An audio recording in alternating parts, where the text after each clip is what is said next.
Hello guys, നമ്മൾ 24 മണിക്കൂർ കുത്തിക്കൊണ്ടിരിക്കുന്ന mobile phone എങ്ങനെയാ വന്നതെന്ന് നിങ്ങൾക്ക് അറിയണ്ടേ?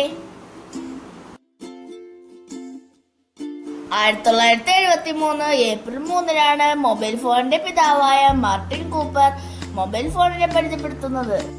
1981-ലാണ് ആദ്യത്തെ മൊബൈൽ ഫോൺ നോഡക് പുറത്തിറങ്ങുന്നത്.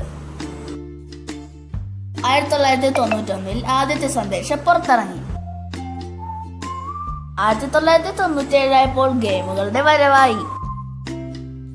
1999-ൽ ആദ്യത്തെ വീഡിയോ കോൾ വരവായി. 2001-ൽ 3G ജപ്പാനിൽ വന്നു.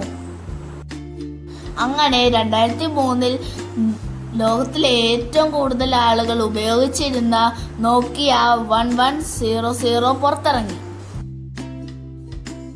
പിന്നീട് 2007-ൽ ആദ്യത്തെ ഐഫോൺ ആപ്പിൾ പുറത്തിറങ്ങി. അങ്ങനെ ഇന്നത്തെ വാട്സപ്പ് തുടങ്ങിയത് 2009-ലാണ്. ഇന്ത്യയിൽ ആദ്യത്തെ മൊബൈൽ സേവനം തുടങ്ങിയത് ഡൽഹിയിലാണ് 1995. അങ്ങനെ 4Gയും 5Gയും ഒക്കെ ഇറങ്ങി. ഇന്നത്തെ മൊബൈൽ ഫോൺ ഉപയോഗിക്കുന്നവരുടെ എണ്ണം എത്രയാണെന്നറിയണ്ടേ? 733 കോടി. അവസാനമായിട്ട് ഒരു കാര്യം കൂടി പറയട്ടെ, മൊബൈൽ നമ്മളെ വിഴുങ്ങരുത്.